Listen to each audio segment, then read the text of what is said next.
दोस्तों, हमारे समाज में एक सवाल हमेशा से रहा है, या ये कहिए पैदा किया गया है कि हिंदू मुसलमान आपस में दुश्मन रहे, जिसको इतिहास के नाम पर बांटा जा रहा है। क्या हमने इतिहास में सच में धर्म की लड़ाई लड़ी है, या सिर्फ हम सत्ता और राजनीति की लड़ाई का शिकार हुए? क्या सच में हिंदू मुसलमान जनता आपस में दुश्मन थी, या फिर यह कहानी सिर्फ राजनीति के लिए तैयार करी गई? इसी सवाल का जवाब ढूंढने के लिए हम निकल पड़े हैं इतिहास के उन पन्नों की तरफ जो आपसे और हमसे छुपाए गए।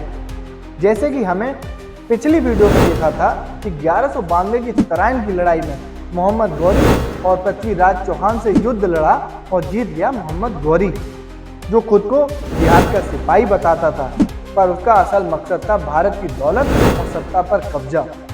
उसने हर जीत के बाद मंदिर तोड़वाए, कत्लेआम और जबरन धर्मांतरण कराए। और मुस्लिम इतिहासकार लिखते हैं कि काफिरों को मारना और इस्लाम का झंडा गाड़ना उसका धार्मिक कर्तव्य था। पर असलियत क्या है?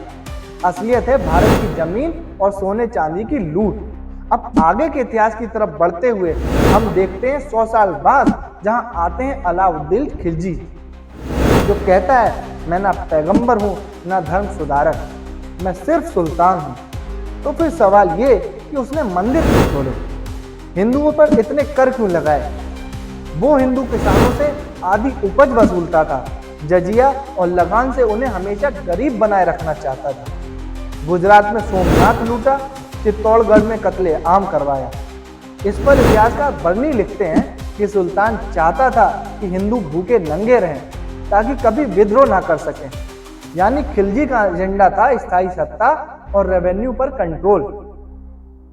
लेकिन सवाल फिर यही उठता है कि अगर ये धर्म की जंग थी, तो फिर पृथ्वीराज चौहान की सेना में मुसलमान सैनिक कैसे थे, और खिलजी की फौज में हिंदू अमीर और अफसर कैसे थे?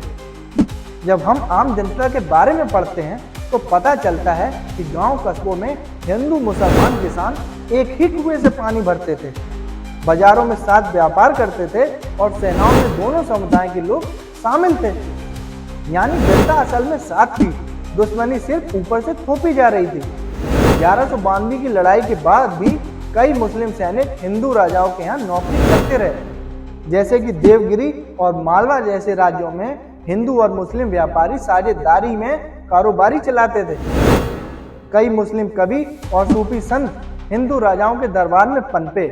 यह साबित करता है कि असली टकराव शासक वर्ग में था, जनता में नहीं। असलियत में मोहम्मद गौरी बाहरी आक्रमणकारी था, जिसने धर्म का झंडा उठाकर सत्ता हथियाई, और अलाउद्दीन खिलजी अंदरूनी शोषक, जिसने हिंदुओं को गरीब रखकर सत्ता टिकाई और दोनों ने धर्म को हथियार बनाया।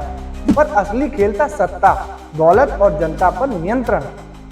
जबकि हिंदू मुसलमान जनता कभी दुश्मन थी ही नहीं, वो तो साथ जीते साथ कमाते थे, वो तो सिर्फ सत्ता की राजनीति के शिकार बनते रहे। आगे हम और गहराई से इस सवाल की तरफ बढ़ेंगे, आखिर हिंदू मुस्लिम जनता दुश्मन हुई कब, या सिर्फ ये आज राजनीति के गुमराह की जा रही? तो अगर आपको लगता है कि असली लड़ाई धर्म की नहीं बल्कि सत्ता और लालच की थी, तो इस वीडियो को शेयर कीजिए ताकि और लोग भी इस झूठ से बाहर निकल सकें, और मेरे चैनल को सब्सक्राइब करना ना भूलें। जय हिंद, जय भारत।